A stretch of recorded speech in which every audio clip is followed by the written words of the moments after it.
So like if you have a writing assignment that you're chasing, you have to put together this take in a certain amount of time because you most likely have a meeting, or you know that someone else is going out for it as well, and you have to kind of chase that, right?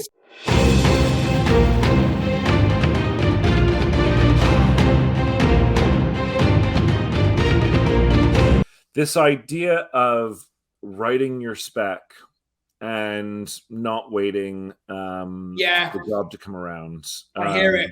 Yeah. Well, it's the aspect of open writing assignments, isn't it? We found out yesterday that we did not get an open writing assignment that we went up for at Disney Plus. And shame. And we go, okay. But we worked out this morning, didn't we? We were trying to work out how long this year we have spent chasing open writing assignments. Now, to be clear, if you aren't familiar with what the concept of an open writing assignment is, that's fine. An open writing assignment is basically a writing job. For example, Disney Plus, in this particular case, had acquired the rights to a book and wanted to make it into something, whether a movie or a TV show, any kind of property, or it could be a rewrite of a script that they already have that they need work done on. Those are real writing assignments when there is a paycheck at the end. Then there's the kind of other writing assignment, which is it's a speculative writing assignment. We producer have got rights to a video game or whatever, but we haven't actually officially set this up at a studio. And those can be legit as well, but they're definitely more of a gamble. Yes. And I know we definitely, now that I remember, we've definitely talked on this subject in terms of open writing assignments themselves. But you were saying we were calculating even just like minimum of like 3 months of work time this year. Absolutely, this year. Minimum. Kind of working on other people's IP and other people's things. And it's an interesting kind of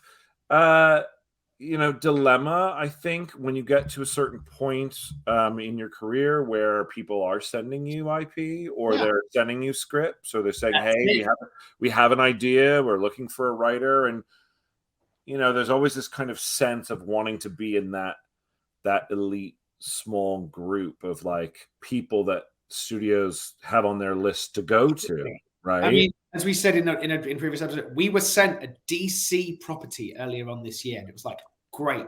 What a great opportunity to play in a DC universe. Fun and exciting, and it was an exciting few weeks. It was, and yet at the same time, I feel like our odds were always really, really low. I mean, that one had other things going on with it. It did, to go into, but I feel like we definitely have come to the decision, at least for right now, that writing specs is really the way to spend your time. I mean, those 3 months. Or pitching original ideas. In those 3 months, based on previous experience, we would have had a script written. Very comfortably. Very comfortably. So, but at the same time, speccing has no guarantees at all. Even less so, because there's not even a buyer at the end of the tunnel. So it's one of those real difficult choices that writers have to make. It is. Our manager always said, especially earlier in our career, he would say, always have one spec that you're working on, one pitch that you're preparing that's original, and one TV thing that you're working on, and one open writing assignment that you're using. Those 4 things all at the same time. And I do think it's good advice. The problem is, and it's easy for a rep to say that, but it's difficult in practice to keep all of those things kind of rolling at the same time. Totally. And I feel like we've been successful at it at sometimes and not as much at others. And maybe this leads into an interesting conversation that I wasn't expecting, but it really is about juggling projects. Because that's really good. It goes. And it's funny because I just posted a poll on Reddit, if you're on Reddit, screenwriting Reddit, about how many projects do people have juggling? Because we were going through, and this came out of the open writing assignment thing. We were going through going, man, like we've got I'll open up that 10 or 12 projects. It's a lot of things at various all different stages of development. All different stages. And I think the hardest part about juggling projects, well, there's two really hard parts, right? One of the hard parts is creatively. How do you jump from world to world? How do you jump from characters to characters? How do you keep the flow going when you're stopping? I mean, this spec has been a really interesting experiment because we literally are doing this for 1 hour. Yeah, and then we go off and write our other stuff. That's right. We do. We do. You know? I mean, I know that if it's getting too much, if I am getting story ideas mixed up with other things, or calling characters from one movie in another movie, I kind of feel like if I'm getting that space, I'm like, oh no, that's something completely different. And also, what I found when we do that too is we're just basically kind of writing similar themes in different. Well, I feel like that has to do with I feel like writers in general probably it's kind of influenced with where you are in your life, the types of stories that you're just drawn to telling, out of. I think that's valid. And also it can be, we're in that groove right now. Totally. But I wonder, what is the answer to how many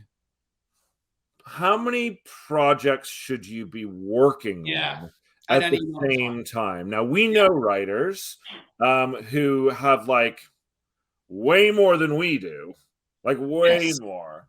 And I always look at that and go, how the hell do you keep track of it all? And then the answer always is, we don't know. I don't.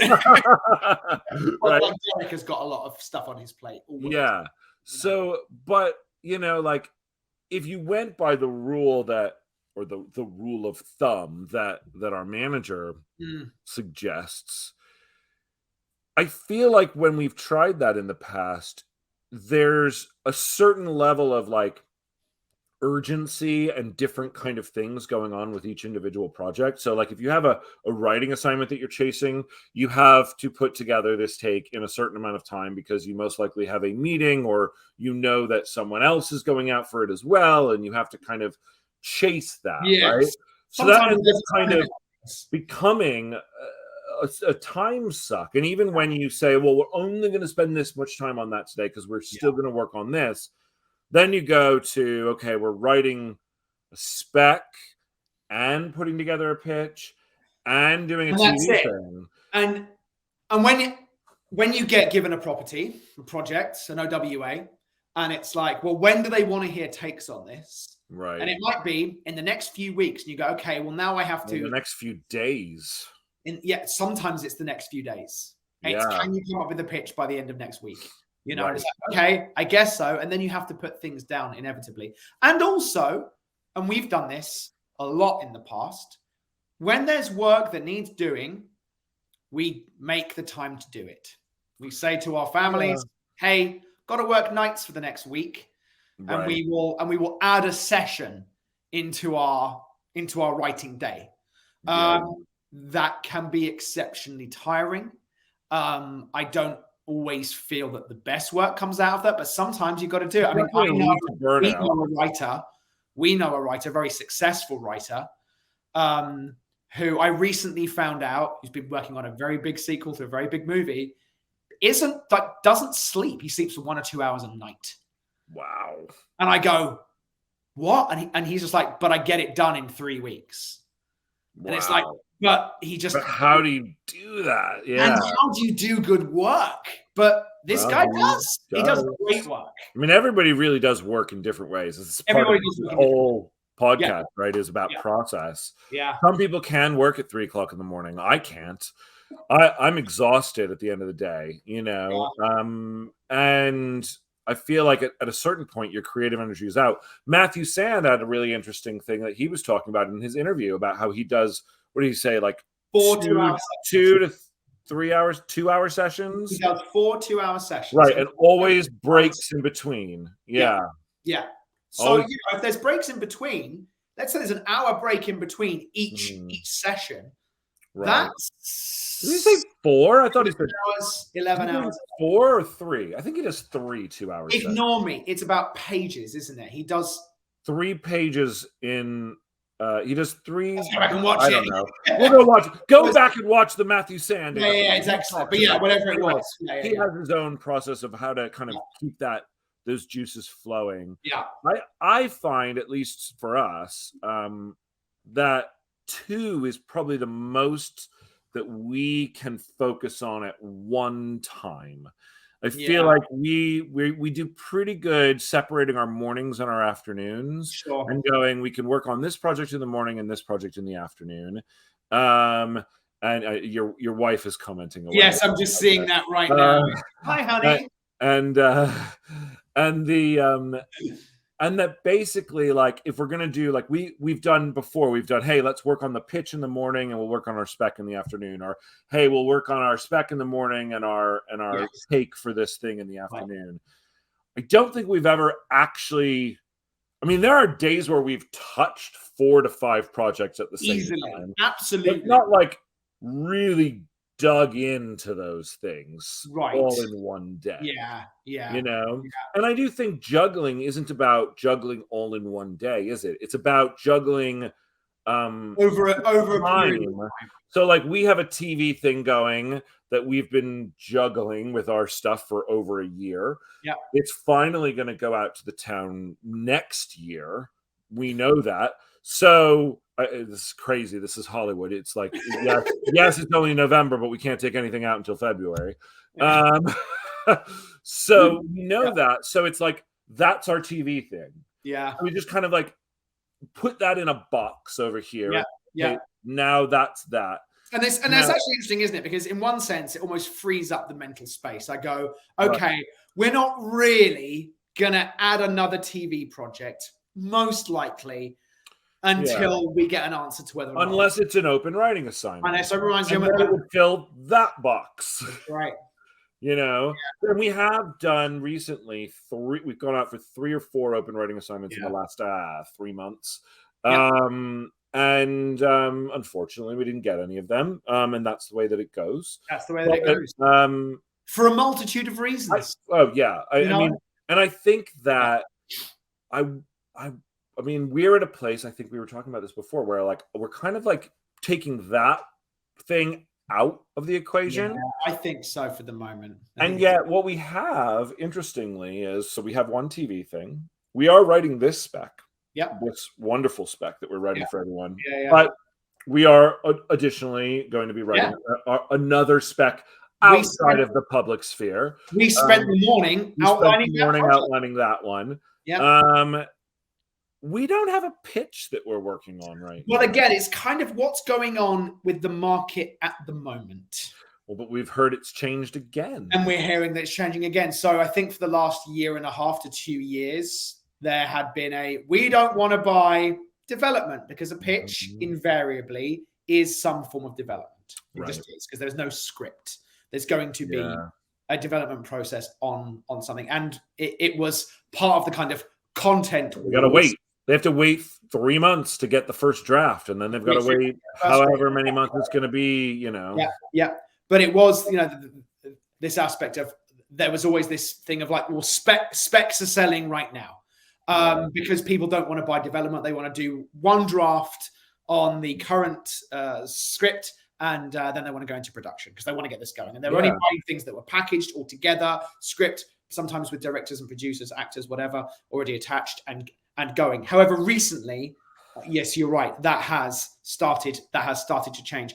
I think also fundamentally, though, for us, I'm just really enjoying writing at the moment. But I look at also, like, it's funny, and I think that this is the kind of the career side of it, which is having all these different irons in the fire, right? Like, if you look at us, you know, between Winter's Night and The Princess, our entire career was based off of pitches and open writing assignments. Right. That's which basically are pitches. I mean, open writing assignments. Pitches. You put together a take, which is a pitch in and of itself. It's not an original, but that's basically what we sold for like 6 years.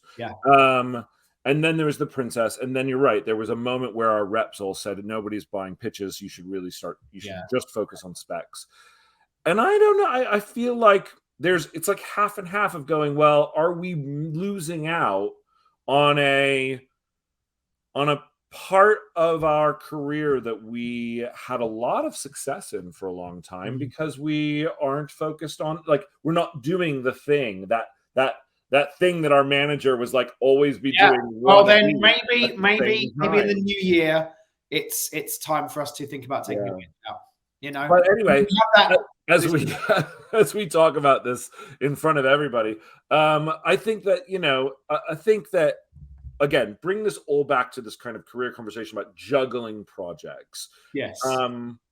Having things that are in different types of areas and stages of development, I think is good, because there are places that do want to buy pitches. We met with a mini studio recently who said, we don't like to buy finished packages. We like to buy things early on because we want to be part of the development process. Right. Yeah. We are hearing right now on a spec that's out at town that needs some development, that they don't want to buy development. They want a ready to go project. That's right. But that also has other things going on. Yeah, I know. Depending on the package and depending on what you've got going out and who you're going to, like, that may have been different if it was a different type of idea. Totally. And so I think that, like, for a long time, we didn't have our spec going and we were only focused on pitches and writing assignments. And then we finally said, fuck this, we're going to make sure that we write a spec. And then we sold The Princess. I feel like now we've been really focused on spec writing and open writing assignments. And we've been ignoring the pitch side. And I think what's interesting about juggling is that thing that our manager has told us, Josh Adler, who for all these years, which is you should have at least one of each going. Yes, absolutely. So we'll do that in the new year. We'll do that. We'll do pitching. At the same time, we'll talk about pitching. Maybe we'll do. Yeah, I think it's a really good topic. Yeah, multiple. We probably talk about that over multiple sessions. Oh, easily.